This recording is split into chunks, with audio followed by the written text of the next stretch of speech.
I'm in my late 20s now, old enough that most of my teenage years feel blurry and harmless in hindsight.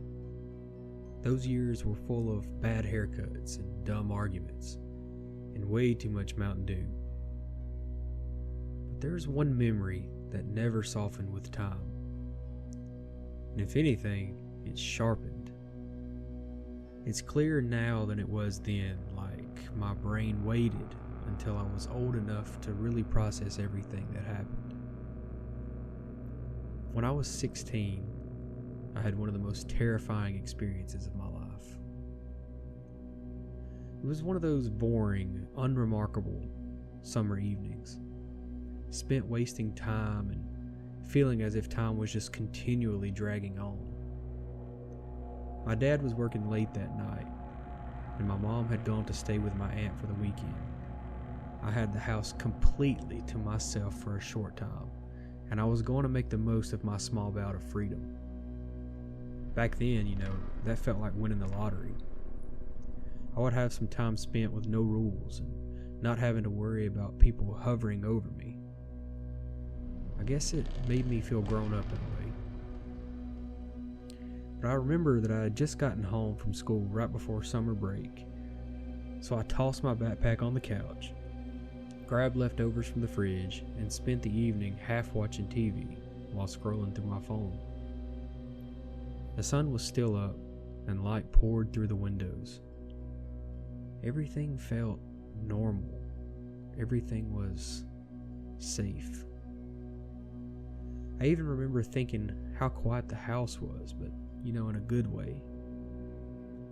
Around 9, I went upstairs to my room. I had music playing quietly through my speakers, some 2000s pop or something like that. I was laying on my bed texting my friends, and we were laughing at dumb memes from iFunny. But that's when I heard my mom's voice. "Hey, honey?" It came from downstairs. From the kitchen, I think. I didn't jump. I didn't panic. My first thought was that she'd come home early, and I just hadn't heard the car. That happens, right? You miss things sometimes, especially when you've got some good music on. I leaned over the edge of my bed and yelled back, "Yeah?" There was no answer. I turned the music down and just listened. The house settled the way that most houses do at night.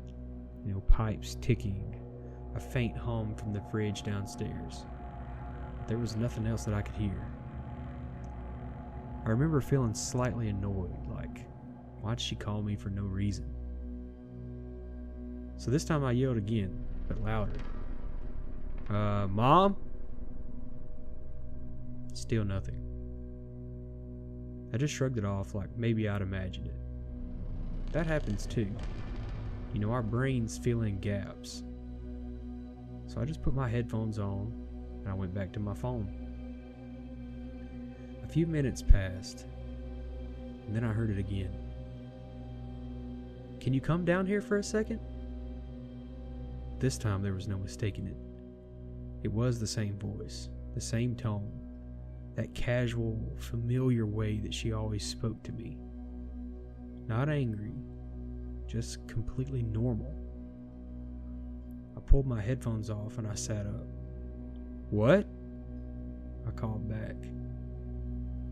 But again, there was nothing but silence. Now I was confused. I checked the time. It was still a little after 9. I grabbed my phone and I texted her. I typed, "Did you come home early?" But the response came back almost immediately. "No, I told you I'll be back Sunday night." My stomach dipped. Not fear yet, more like embarrassment. I figured I'd mixed up the days, or maybe the TV downstairs was on and I confused the voice for hers. So still I texted her back. "Oh, okay, I just thought I heard you." She sent back a laughing emoji and told me I was probably just tired. I believed that explanation. It made sense. And and really I wanted to believe it. I went downstairs to grab a drink anyway. The kitchen lights were off, and the house felt different without TV noise, quieter than before this time. I stood there for a moment, just listening, and there was nothing. I got my drink from the fridge and went back upstairs, trying not to think about it. I locked my bedroom door without realizing that I'd even done it. And you know, that part sticks with me. It was the instinct that I had to lock the door. About 20 minutes later, just as I was starting to relax again, I heard footsteps. Slow ones. They were coming up the stairs, and they stopped right outside my door. I just froze. "Sweetie?" My mom's voice said right outside the other side of the door. "Why is your door locked?" My heart started pounding. It was pounding hard, loud enough that I was sure that whoever or whatever was outside could hear it. And I didn't answer. She sighed, irritated in that familiar parental way. "Open the door. I just want to talk to you." I stared at the handle. I remember noticing how still it was, and there was no shadow beneath the door, no movement of light. I swallowed, and I said, "You're not home." And there was a pause. Then her voice softened. "I am now," she said. "I just got back. Come on, don't be like that." But something about it was wrong. Not obviously wrong, just off. Like a sentence spoken with wrong punctuation. The rhythm, it wasn't quite hers. I grabbed my phone and I texted her again, hand shaking this time. "Are you outside?" It took longer for her to respond. "No. Why?" Before I could even reply, the voice outside my door changed. It dropped the sweetness. "Open the door." Each word was slow, separated, practiced. I didn't respond. I couldn't. And that's when the knocking started. Not banging, not violent, just firm, deliberate knocks, 3 at a time.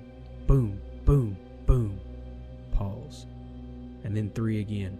Boom, boom, boom.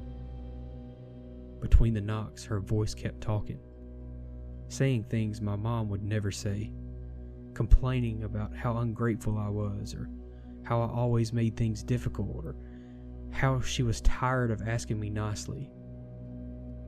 I slid off my bed and backed into the corner of my room, my phone clenched in my hand. I was crying quietly, trying not to make a sound. And then she said something that made my blood go cold. "You know I don't like it when you hide." I'd never told anyone about this habit. When I was younger, I used to hide in closets during storms. And it wasn't something that my mom teased me about. It wasn't common knowledge. And all of a sudden the doorknob started to turn. Slowly. But because of that instinct I had, it was locked and just rattled. Like whoever was on the other side was testing it. "I can wait," her voice said, calm again, patient. "You'll come out eventually." The knob stopped moving, and the footsteps retreated down the stairs. I didn't move for a long time. I don't even know how long I was there. 10 minutes? An hour? Time didn't feel real.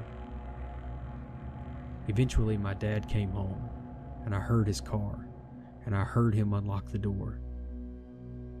I jolted up, unlocked the door, and ran downstairs sobbing, telling him everything all at once. He checked the house.